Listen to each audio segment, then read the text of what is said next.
Okay, so let's get started. Tonight we have the American Red Cross giving us a presentation on disaster preparedness, specifically focusing on hurricanes. It's a curriculum known as Red Cross Ready. Obviously, this is vital information for us living in Florida right now with hurricane season fast approaching. And I will now pass it over to the wonderful people we have here tonight, such as Sandy from the Red Cross, to lead us into a wonderful presentation tonight. So thank you, Sandy. Great, thanks very much. It's nice to be with you guys.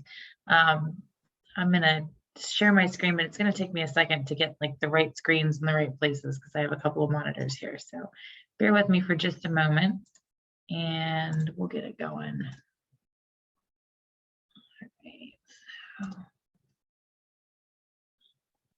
All right, in theory, you guys should be able to see my main. Yep, we can see it. I know, but I want it to look like just right for you guys. Okay, here we go. All right, well, thanks again for having me tonight. I'm an FSU alum and an adjunct professor for the College of Communication and Information. So I'm on campus frequently and appreciate that we have students here. I'm assuming you guys are students, is that correct? I actually just got a calendar invite that said, hey, can you teach this tonight? And I said, sure. And so I don't actually know very much about you guys, but I'm assuming you're students and that you guys are interested in emergency management, which is really, really cool. Because, you know, disaster nerds are good people and we're the right folks to be around when there's something that's going on. So in addition to being an FSU alum and an adjunct professor, I own a public relations firm here in Tallahassee. I'm on the Red Cross, the local Red Cross chapter's board of directors, and I've been involved with the Red Cross in one way or another since I was about 14. I do disaster, excuse me, I'm part of our disaster action team, which is the team of folks who goes out whenever there's a home fire in our 12 county area of coverage. And I'm also a volunteer with Disaster Cycle Services. So anytime the Red Cross deploys people really anywhere across the country, or sometimes in our own backyards, I may get called up to serve in a specific area. So hopefully you guys can hear me okay. If you can't, shoot me a, hey, you can't hear you. And I'll try to keep my chat window open just so I can see it. I am flying solo tonight, so if you guys have questions and I don't see them in chat right away, just start waving your arms wildly and I'll stop. But please do feel free to ask questions as we go along. And since this is virtual, I don't have to go through all the information about the building this, the building that. Just make sure if you need anything, just holler at me, get my attention. All right, so hurricanes. How many of you guys have actually been through a hurricane in person, in real life? Peyton, okay. Kind of, Stefan? I'm curious to know what kind of means now. You know, I mean, maybe being right back home around the Tampa Bay area when, you know, a not super powerful hurricane, you know, kind of somewhat passed through or came close to, you know, like power went out, that sort of thing, but nothing like devastating. Okay, all right, so no particular damage. That's good to know. Yeah. All right, so, all right, good. So here's what we're going to get to by the end of this. You'll understand what a potential hurricane's impacts could be on you, what you can do to prepare during a hurricane and before and during a hurricane event, and what you and your community can do after a hurricane to recover and make yourselves more resilient in the future. Because really that's our goal, right? It's to safely survive a natural disaster like a hurricane, but also to learn how to be more resilient in the future. So there's the preparation that goes into effect before, then you're writing it out during and immediately after, that's the recovery. But then afterwards, you want that resiliency. So you want to be able to continue building on that preparation. So if there's another event in the future, you won't be as impacted. So that's what we're going to talk about primarily. All right, so what is a tropical cyclone? Okay, basically it's just a bunch of clouds and storms, and anytime it forms, it's going to form over warm water. And then depending on where it is and how strong it is, it could be a hurricane, it could be a typhoon, it could be a tropical cyclone. Hurricanes start at 74 miles an hour. That's when they first reach that Category 1 designation, and it'll go up from there, right? But that tropical cyclone, that's that generic name that we give to the rotating pattern of clouds, right? So hopefully you guys can see this a little bit. In fact, we've actually already had a tropical depression or tropical activity, if you will, this year, even though it's a little bit early for hurricane season. So you'll see the tropical depressions, it's anything up to 38 miles an hour. Tropical storms, as soon as it hits 39 miles an hour for some sustained winds, that's when it upgrades to a tropical storm. And then you see the hurricane categories that start at Category 1, Category 2, and all the way up. I don't know how many of you guys were in North Florida. If any of you were in North Florida in 2018, we had Hurricane Michael come through. That was initially registered as a Category 4, but they actually went back and upgraded it to a Category 5 after the fact, once they saw some of the damage and got some of the measured wind speeds afterwards. So some of us have actually been through a Category 5 storm, and it is not super enjoyable. It's pretty bad.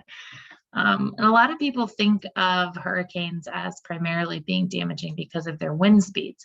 And that's how we categorize them, right? I mean, that's how we can tell if it's a tropical storm or it's a Category 1 or a Category 2. And then the winds, they're obviously, you know, they're significant. But what's really interesting, and we'll talk about this in a minute, is that the greatest threat to life safety actually comes from the water. I don't know, you guys probably, unless any of you are from Tallahassee, you may not remember Tropical Storm Faye, which was like more than 10 years ago. Tropical storm, right? Came through here. We thought, oh, it's not going to be that big of a deal. It's not a hurricane. Well, Tropical Storm Faye took her sweet time, and she dumped so much water on this area and this community that the floods were devastating. And so it was a really good reminder that even if the wind speed isn't as high as even a Category 1 storm, that water, the storm surge, the flooding, you know, we don't, in Tallahassee, we don't live very far from the coast. Stefan, you live in Tampa. You're pretty close to the coast there too. I mean, I grew up on the East Coast, right across, right over by Melbourne Beach. So that storm surge, that's really, really damaging. And that's what actually causes a lot of the threat to life when we have a hurricane coming through. All right. Let's keep going.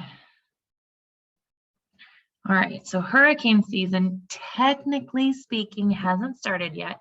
It runs June 1st through November. In the Pacific, it actually starts earlier. It starts in mid-May through November. Now we have just this year, NOAA, that's like the end-all be-all for hurricane safety, the National Weather Service and the Hurricane Center. They announced that they are going to start sending out weather alerts starting May 15th. So over this weekend, they've just started sending them out. That's a big deal because usually they would like, oh, we're going to wait till hurricane season, June 1. But as we've seen in the last several years, we've had storms pop up earlier and earlier, and we've already had our first named storm this year, right? So technically speaking, hurricane season for the Atlantic side, that's us. It starts June 1st, it ends in November.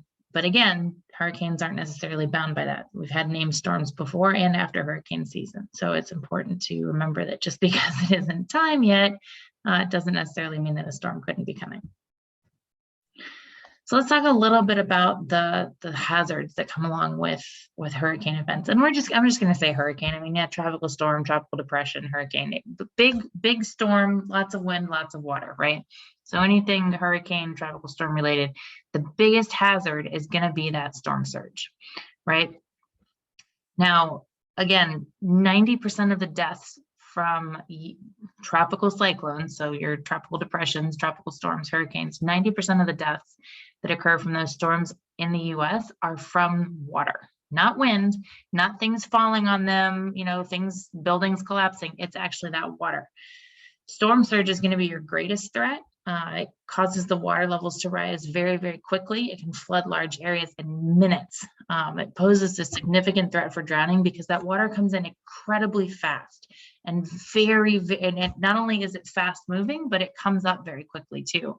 So in a matter of minutes, you could be in very real danger. It can travel several miles along inland, along waterways. It just really can be very, very damaging.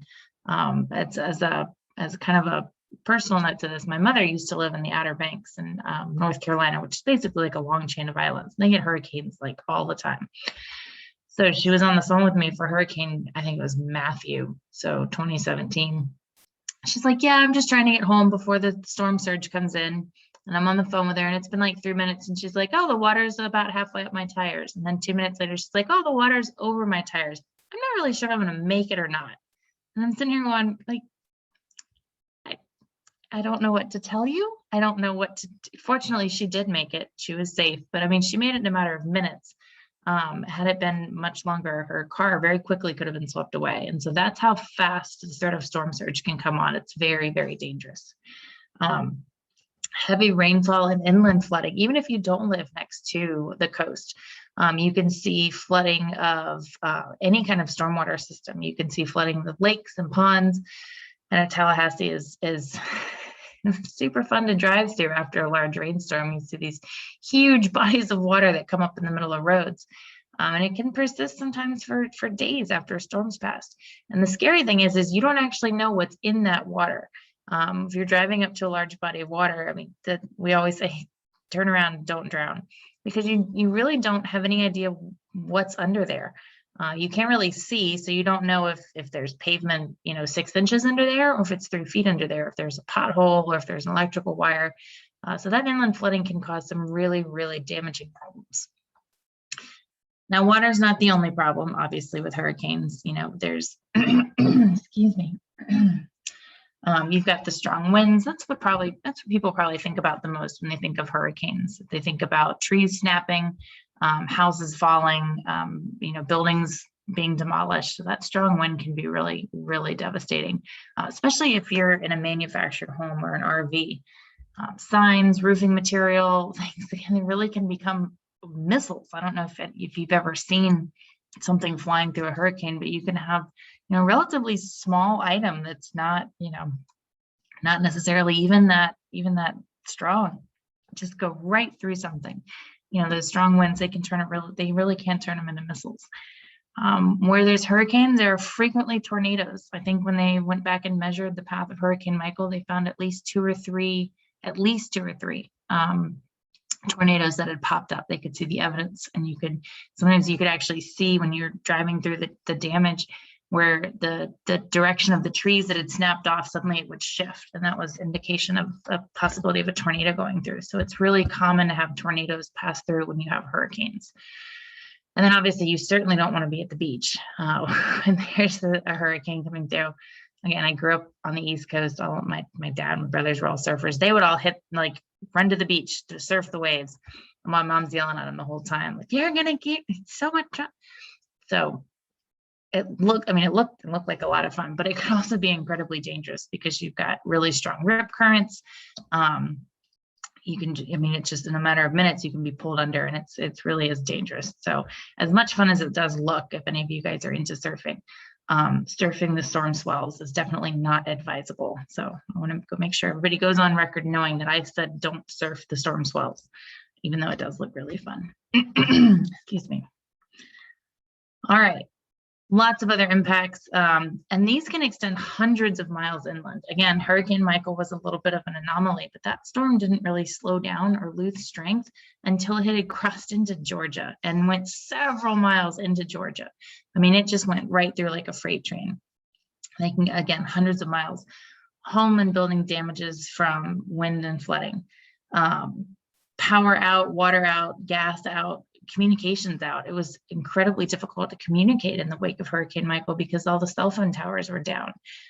We actually had to go out and physically visit certain counties because even their 911 systems were down, and they couldn't tell us what they needed unless we physically went there and asked them. And so that was really tricky communicating after the storm.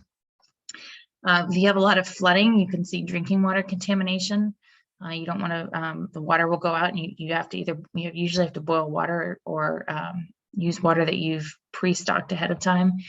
You can have sewage overflow into the drinking water systems or into the streets. That can be really dangerous. You see a lot of blocked or destroyed roads, which makes it even more difficult for people who are responding after the storm, because after the storm, everybody wants to see what happened, right? So everybody's driving around. Well, what happens when the power's out? What do we lose when the power's out and we go to hit the road? Traffic lights. And so you see a lot of traffic accidents happening right after storm because everybody wants to go out and see what happened, but nobody really understands the concept of a four-way stop. And what happens is we're taking first responders away from responding to the storm, and they're responding to the people who are out just, rubbernecking at the stuff, and it's really dangerous.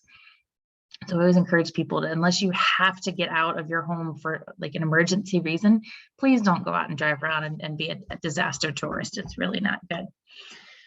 And post-storm, you're also going to see shortages of food, bottled water. It may be hard to get medical supplies in.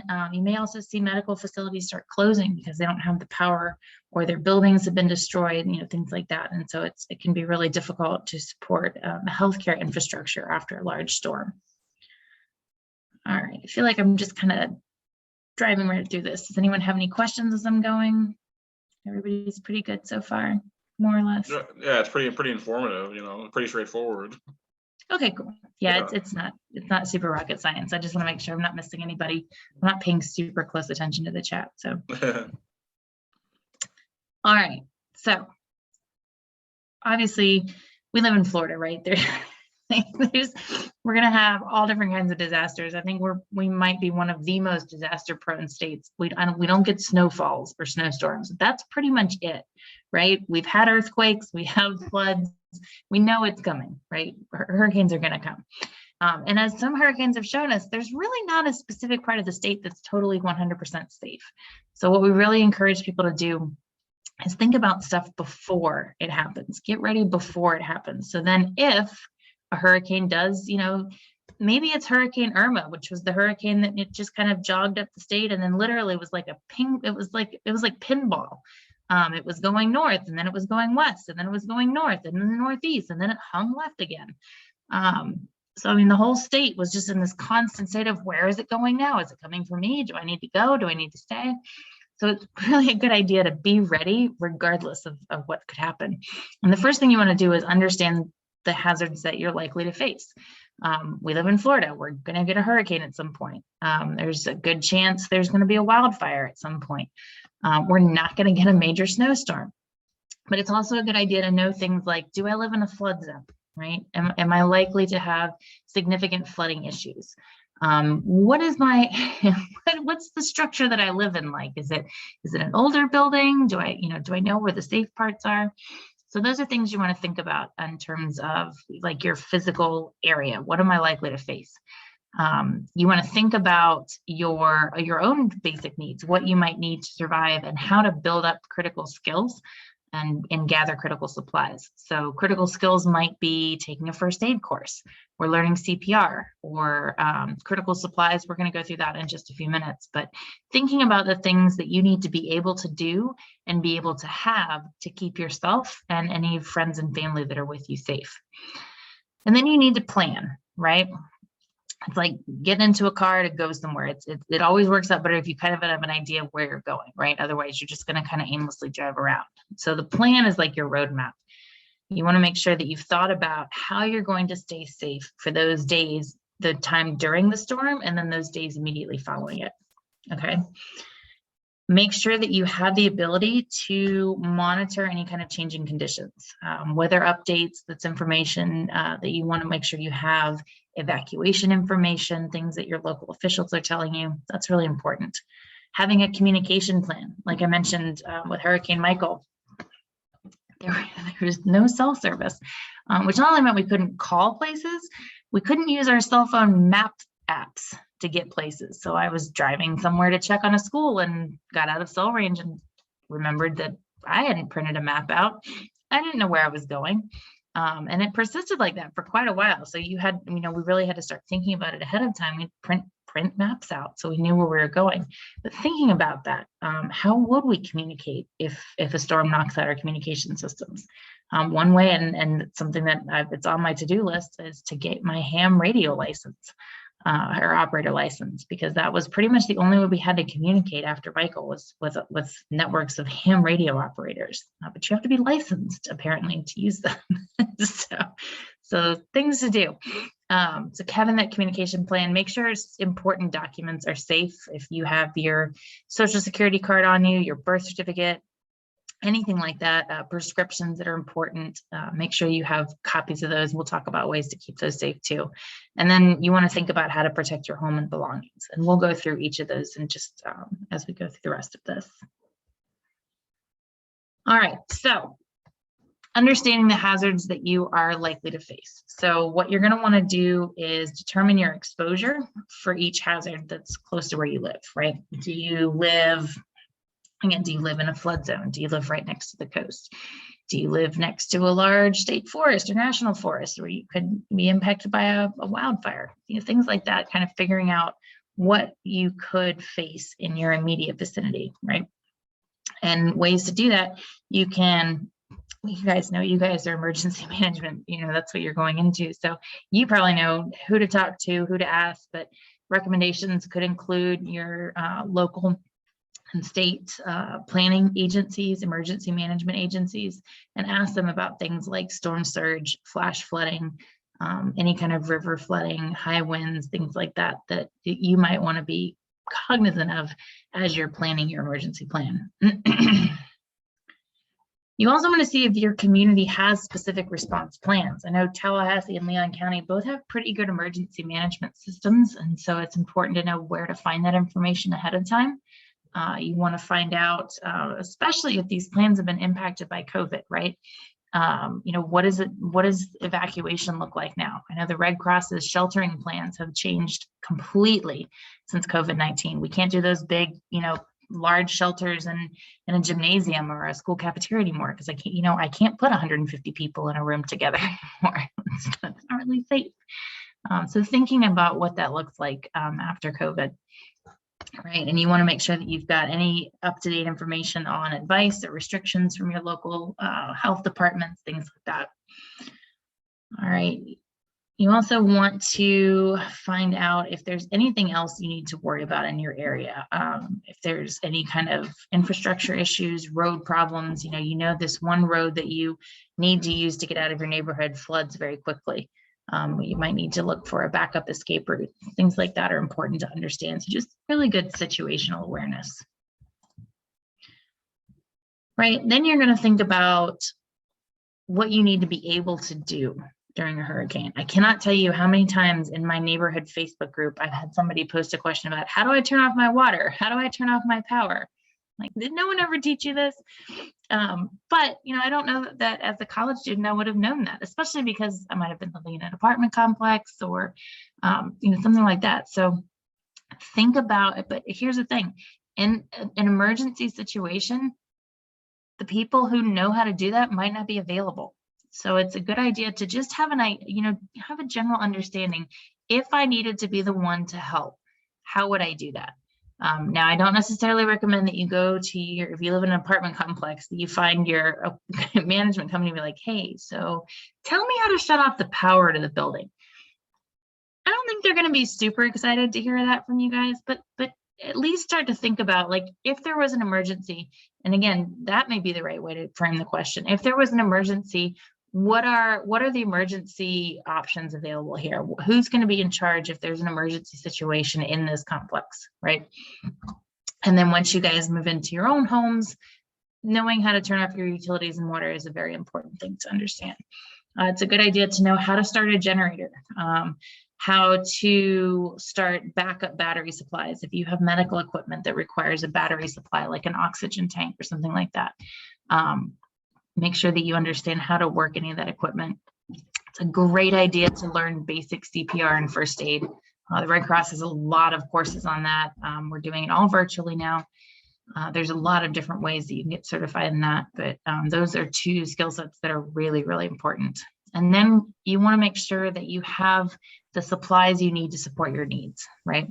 So there's a couple of different levels of supply preparation that you can evaluate. You've got your stay-at-home kit, which is a kit that you would use if you were going to shelter in place for 2 weeks.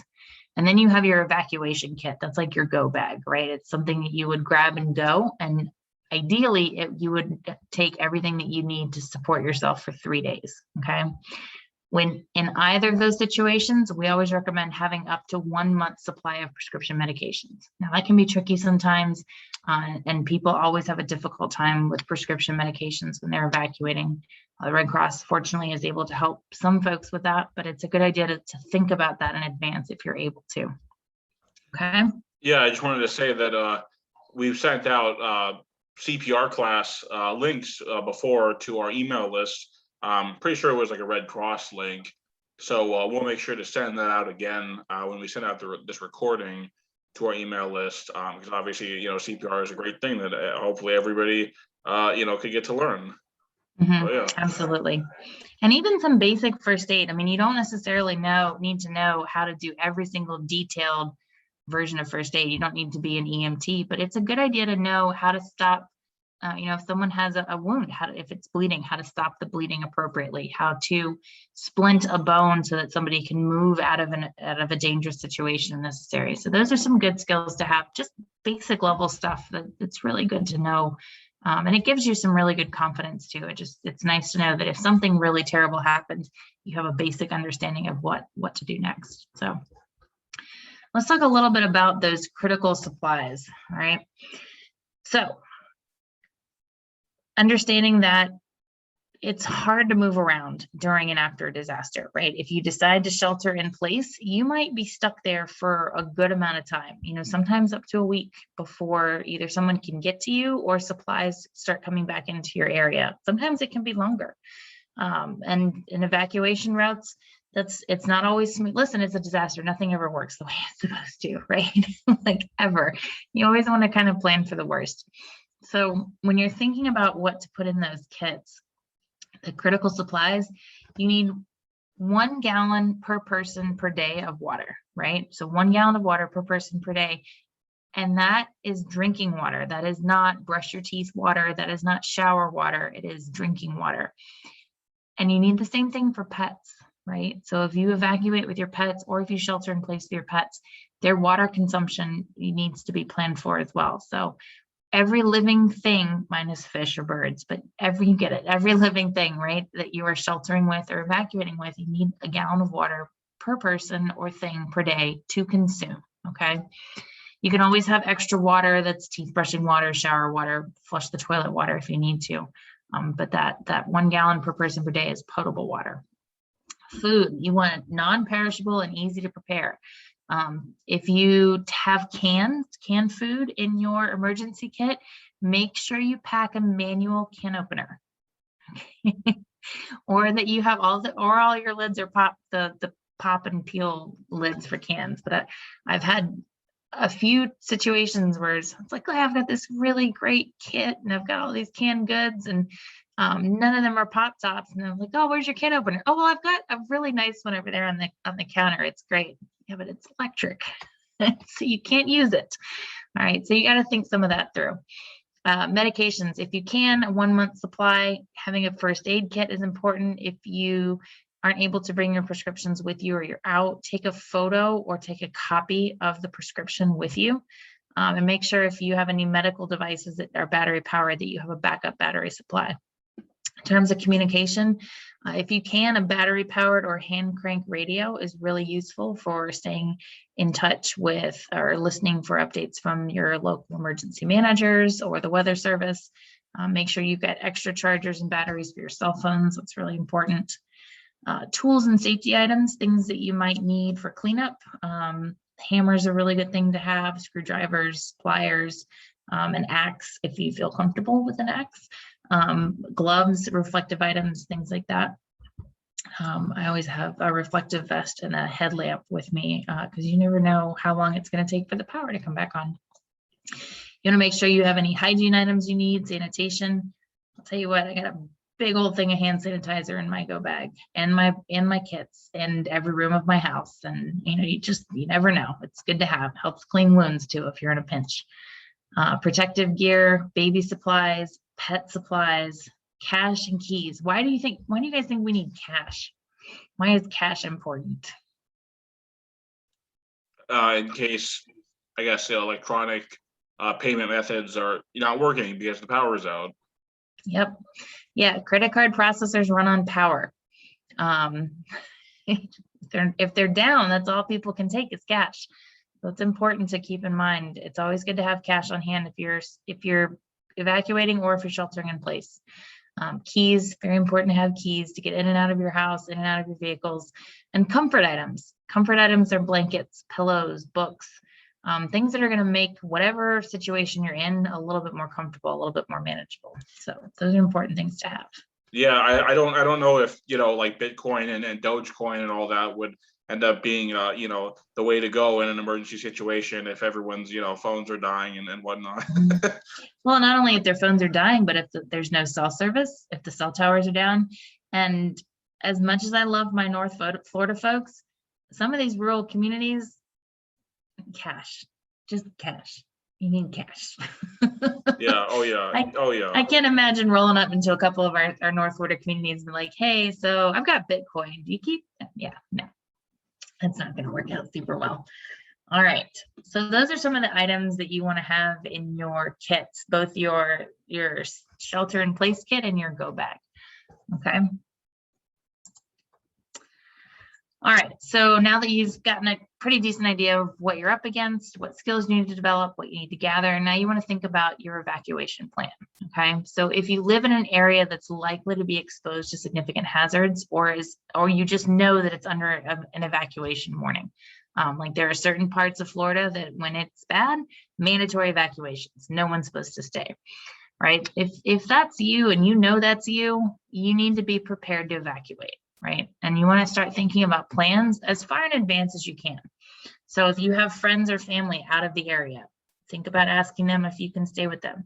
If you have pets, take that into consideration. You cannot leave, you shouldn't. And it's not illegal, but it should be. You can't leave your pets behind. It's just not a good idea. So you want to take them into consideration if you have pets, if you're evacuating. So it's always great if you have friends and family. If that's not going to work, look for hotels, motels, campgrounds. Obviously, you're not necessarily going to be able to make reservations super far in advance, but it's a good idea to know which places you would go, right? If you know that if you were evacuating from Tallahassee and you were going to drive 4 hours north, maybe you know there's a particular hotel up there that you would probably call first, right? So just have that information ahead of time, figure out what you need. You can also look to see what type of sheltering resources are available with your local emergency management or with the Red Cross emergency app. There's some information a little bit later in the presentation about the Red Cross emergency apps, which we have apps for everything. We have a lot of apps. We've got the emergency app, we've got pet first aid app, we've got a blood donor app, we've got lots of apps basically. So if you're trying to get some emergency information from the Red Cross, odds are it's in an app somewhere. It's a good idea to have a transportation plan. Do you know that, if you're evacuating with a couple people and of the 4 of you, only one of you has a really reliable vehicle, take that vehicle, right? It's a really good idea. If your vehicle needs an oil change or needs, you know that you need to check your tires and stuff, do that before the storm is going to hit, right? Try to get everything as ready as possible. And just know too that if you live in a mobile home, a manufactured home, or an RV, you really need to evacuate. They are not safe to ride out a storm, okay? Not a good idea. And even if you think your area is safe and you're not necessarily planning on it, if the local officials come and say you need to evacuate, you need to go, okay? So grab your go bag and hit the road. All right, don't, if they're telling you it's a mandatory evacuation, please don't be the people who stay behind and they're like, no, it's going to be fine, I'm going to be great.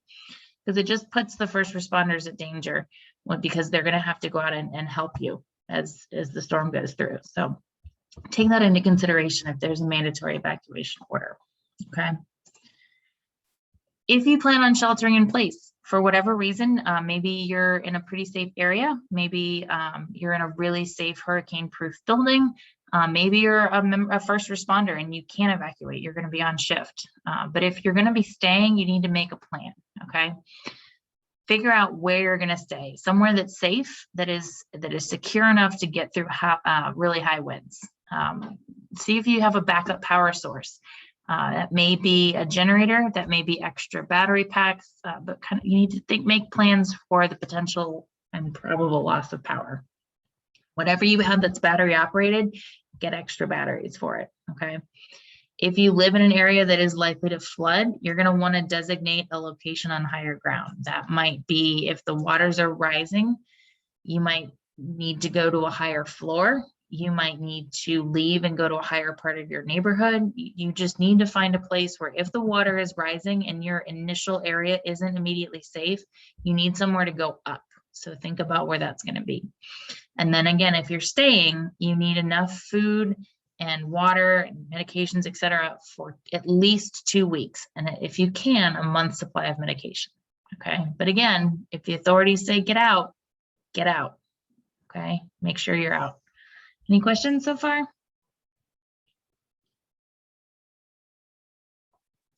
All right, cool. All right. So as the hurricane is coming, and usually we're pretty lucky, right? We've got the 10-day cone of certainty, 5-day cone of certainty. You know, we generally have an idea when these are coming. And so we have the opportunity to make sure we can access weather alerts and notification. We can monitor the conditions. We have an idea of what's happening. So it's important to keep an eye out on what the National Weather Service is saying, the National Hurricane Center, your local hurricane service.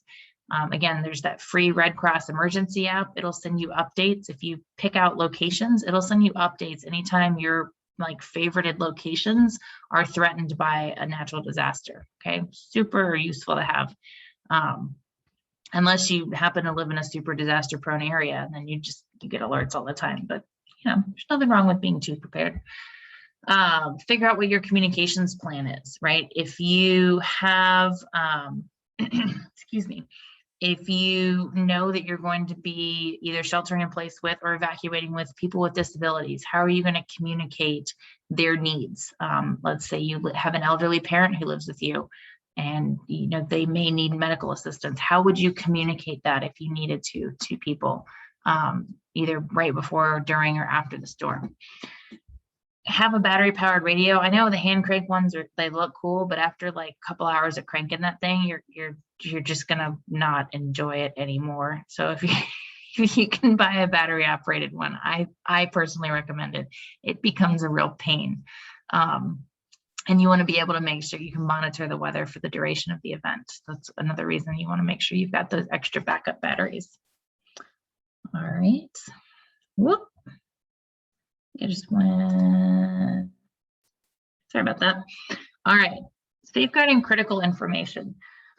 We have it a little bit easier now than people used to because we can take pictures of things and store them in the cloud. It's a great idea if there's an emergency that's coming, a disaster that's coming. Take pictures of your important information and email them to yourself. Just so they're somewhere in the cloud, they're safe. It's good to have the physical copies. If you need to, you can put them in Ziploc bags, you can put them in waterproof safes, but having that virtual copy in the cloud is really, really helpful. Things like birth certificates, passports, social security cards, insurance policies for your home, yourself, your car, anything to do with leases or mortgages.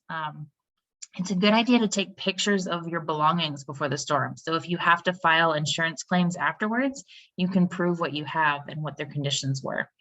If you can't take physical photo albums with you, scan some of those pictures in. It's also a good idea if you have kids or you live with a family that has kids or pets, take up-to-date photos of everyone that you're going to be evacuating with. And that way, if you get separated somehow, people know how to help you locate them.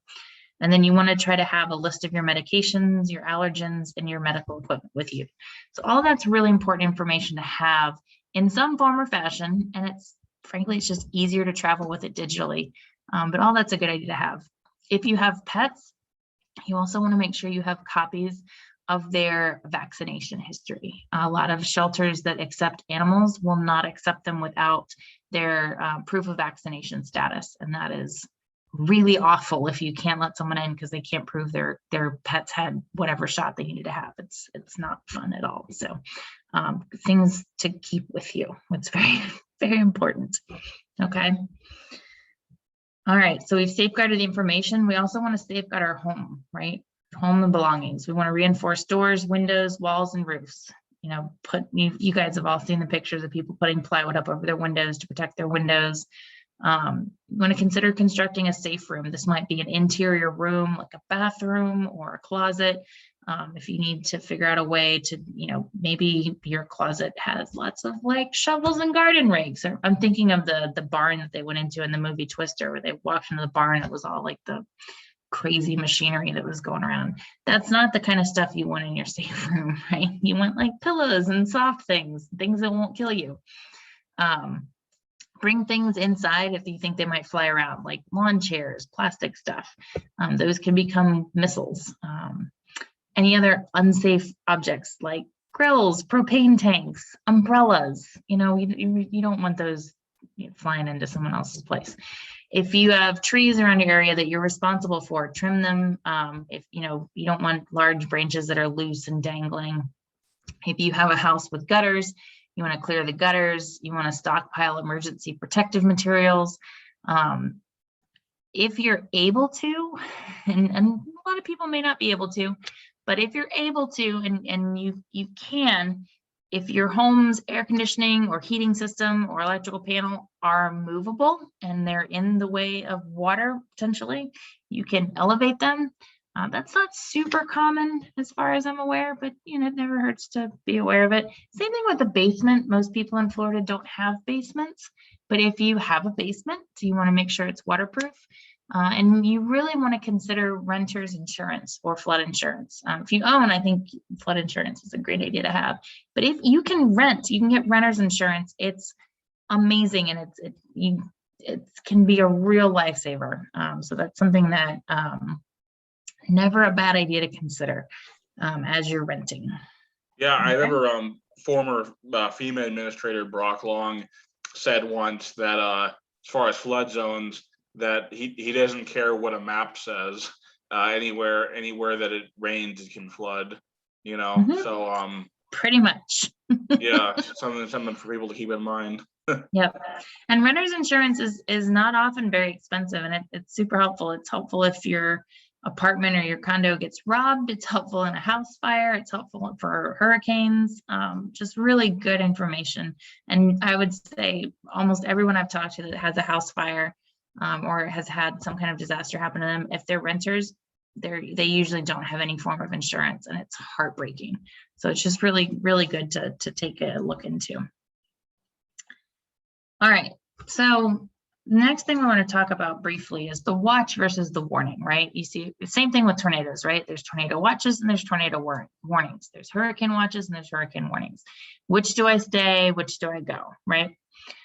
So for a hurricane watch, that's where it's possible, right? We're watching out for it, okay? That's when you want to be ready to act, have a plan, gather your emergency supplies, you're listening to instructions, you're evacuating if you're told, and you're just basically kind of monitoring the situation. You're watching out for it. The warning is when it's happening, okay, right? If it's a hurricane warning, same thing with tornado warning. If it's a tornado watch, conditions are favorable. If it's a tornado warning, it's coming. Like they've spotted it, it's coming. So if there's a hurricane warning, your preparation should be complete.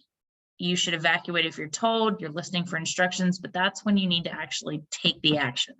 So under a hurricane watch for it, be ready. Under a hurricane warning, do the stuff, okay? All right.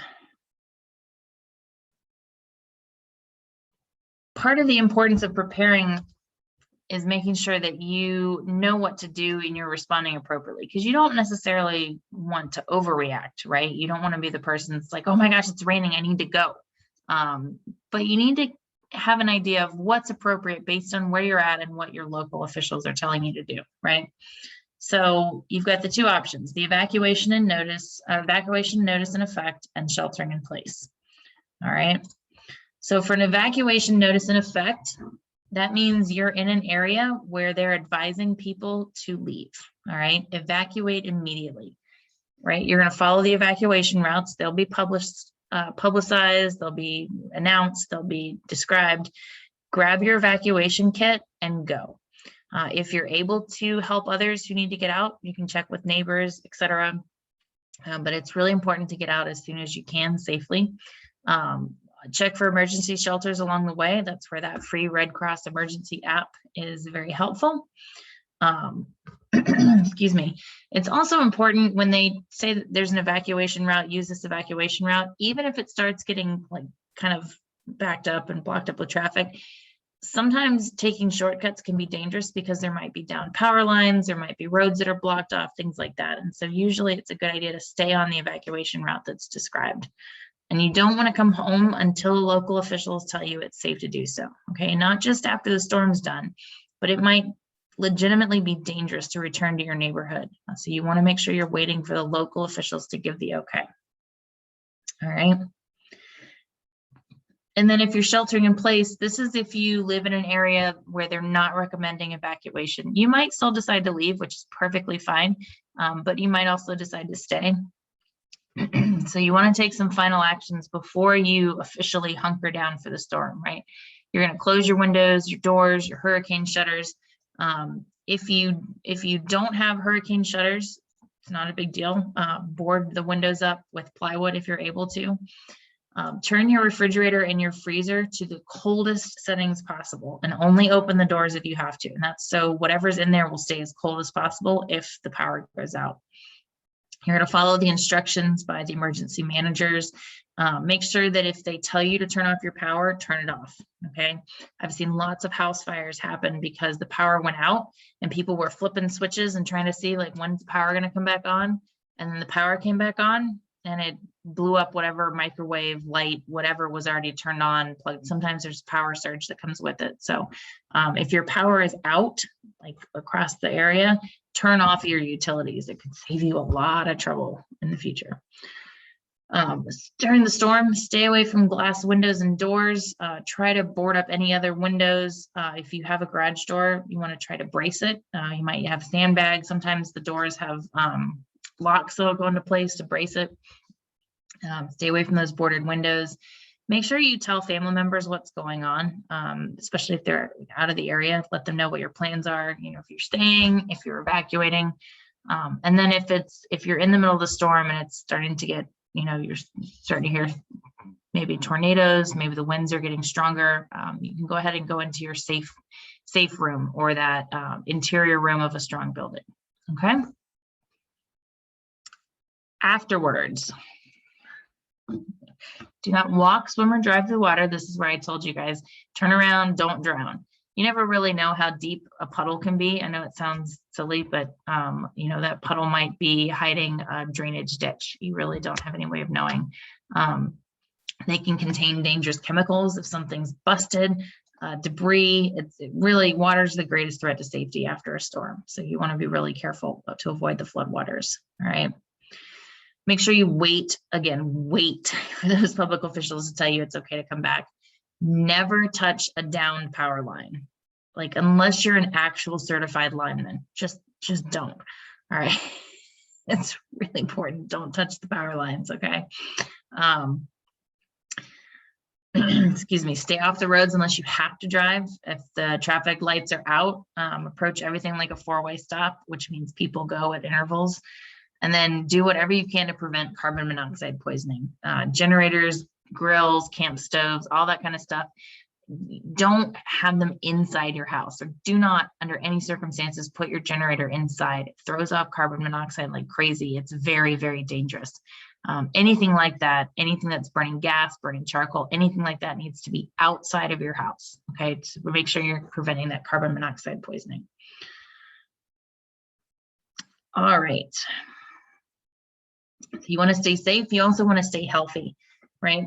If you have food in your refrigerator, including anything canned, if it's not maintained at proper temperatures, or the can has been dented or it's punctured anyway, if it's been exposed to floodwaters, if you're not sure about it, throw it out. All right. The last thing you want to be dealing with in post-hurricane is food poisoning. Okay. It's just not a good idea.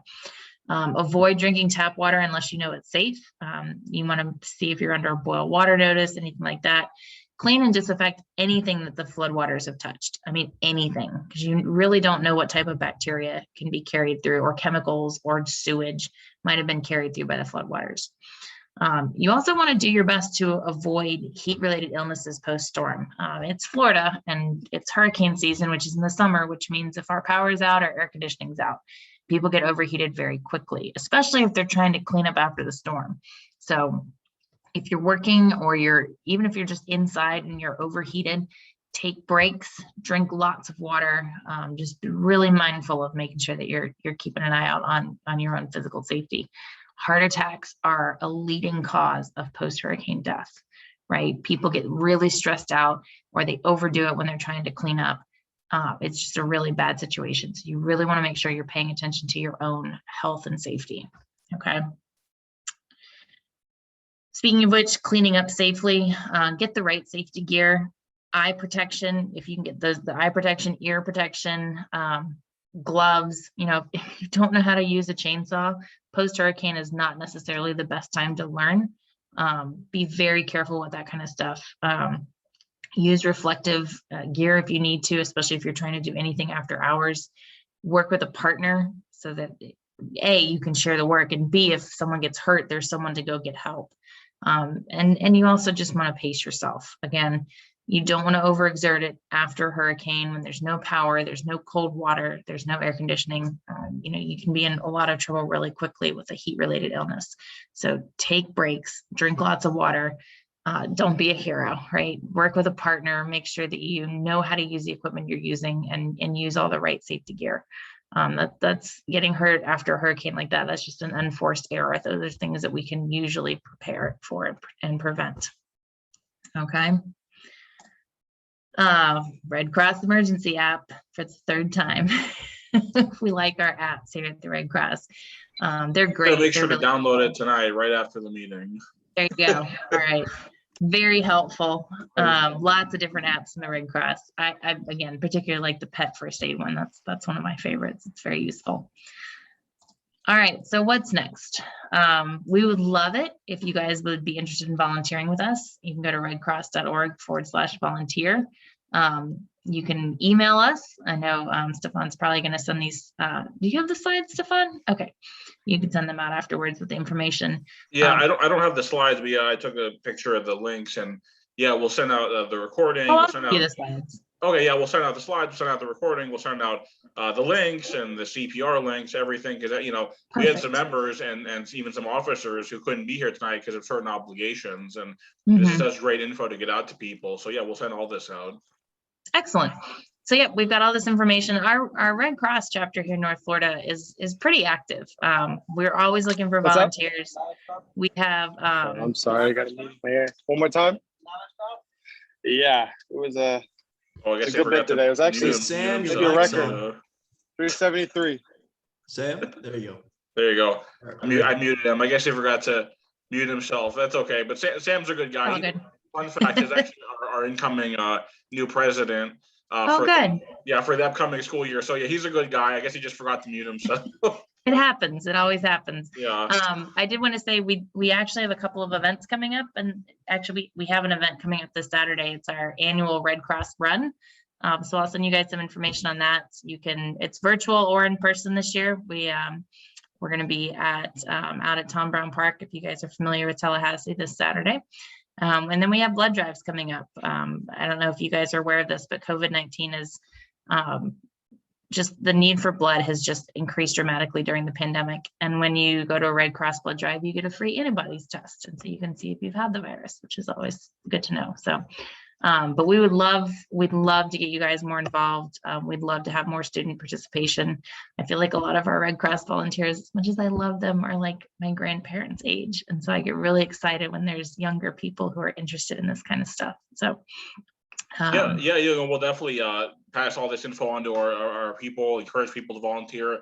If you want to, email, you guys have the chapter's email address. So yeah, anytime you guys want to email us about upcoming events around Tallahassee, definitely do that. We'll pass it out to the email list, to our group chat, everything. And I encourage everyone here and everyone watching to get involved and to volunteer, because besides, first and foremost, being a great cause, that is something you could put on your resume too, and that'll look good for trying to get internships and, applying for jobs and all that sort of thing. We'll also sign off for volunteer credit. So there's that too. Oh, great. Yeah. That stuff with Good old FSU. serve scripts. Yeah. The FSU, the Career Center, the stuff they do with, the experiential recognition program, and serve script, and the volunteer hours. I mean, all that stuff. So definitely everyone, I recommend take advantage of it. All right. Well, if you guys have any questions, I'm happy to field as many as I can. I'm glad, again, I'm really excited to see you guys interested in this and interested in emergency management overall. I think it's a really interesting field, and I've always enjoyed everything crisis. It's kind of what I like to do. So the more people we can get involved, the better. Many hands make light work. Yeah, no, definitely. Thank you for showing us this presentation. Obviously, this is the kind of info that should be shown at community meetings and town hall events, and should be mailed to people in brochures. Because it's kind of interesting. I remember, like, another thing that former FEMA Administrator Brock Long has said before is that our country has, like, no culture of preparedness. It's very much. I think a lot of people have this mentality of, like, oh, it'll be okay. We live in such a first world country. I'll be fine. And then, it's like, yeah, we do have a lot of, like, good measures in place, obviously. But then when, the power goes out and there's flooding and this, and this, it's almost like this mentality of, oh, I'll just call 911. I'll just have a first responder come and save me. I'll just have, like, FEMA, the government, like, come and save me, save the day, rebuild my home, whatever. It's very much, a lot of it's very much like an after the fact dependency mindset, honestly. So this learning more about preparedness and emphasizing the vital importance of that, it's a great cause. When you have a lot of people who just don't like to think that it could happen to them. People don't like to think about scary stuff. They don't like to think about things going wrong. I think Florida, that's one thing we do really well. We have an excellent emergency management system because we get tested on it like 3 or 4 times a year. But we're fortunate to live in that kind of environment, I guess, from a weird perspective. But I think you're right. A lot of people don't really think about it as much as they should. So the more we can educate people and encourage them to prepare in advance, the better. Yeah. Well, and put it this way, the more people prepare beforehand, before disaster, the less miserable it probably is after the disaster. And the better the recovery process is able to take place and go along faster. So it's very, very vital. Absolutely. Well, if there are no other questions, I will turn it back over to you guys. Thanks so much for having me. I enjoyed it. I like talking about the Red Cross. I like talking about what we do. So, and if you all need us, you know where to find us. Cool. Thank you so much. Actually, does anyone have any questions? I could try to open the floor a little bit. Sure. I do have a quick question. I was curious if the Red Cross was a place where you could donate your excess hurricane supplies. That's a really good question. We don't generally take a lot of physical donations because that means we have to store them. So it can be a little bit tricky. What I would recommend in terms of hurricane supplies, are you talking like canned food items and things like that? Yeah, items like that. Sure. So for non-perishable food, I usually recommend people take it to their local food bank. Here in Tallahassee, that's Second Harvest of the Big Bend. There's a number of other nonprofits around town that run their own food pantries, and we're going through a food shortage right now in the area. So I would take food items to Second Harvest. I would take anything else like blankets, tools, things like that. If they're still in good shape, you can take that to, I'm trying to think, Salvation Army might be able to accept them. There's a number of different nonprofits in the area, again, that might be able to take those direct donations. But yeah, food supplies primarily I would take to a food bank. Okay, thank you. Yep. And it's a good point too. Food supplies, you need to check your hurricane kits. Even if you built one 2 years ago, it's a good idea to get it out and check it every year, make sure nothing's expired, everything's still good, and replace any items that may have gone bad. So good call. Also, to add to that, if I could let FSU students know about something that a lot of FSU students don't even know about, there's a whole food pantry over in the stadium. Just Google FSU Food for Thought Pantry. If you are an FSU student, you get free access to it. You can go there literally multiple times a week. They've got, and they got cool stuff. They have whole frozen turkeys and hamburger meat and chicken breast and pasta and rice and all sorts of canned vegetables and frozen fruit and even more fresh fruit like apples and oranges. And you can go there multiple times a week. It is a free food pantry if you are a student. And so a lot of people don't even know about that to begin with. It's, you know, it's super helpful just at being a student in general.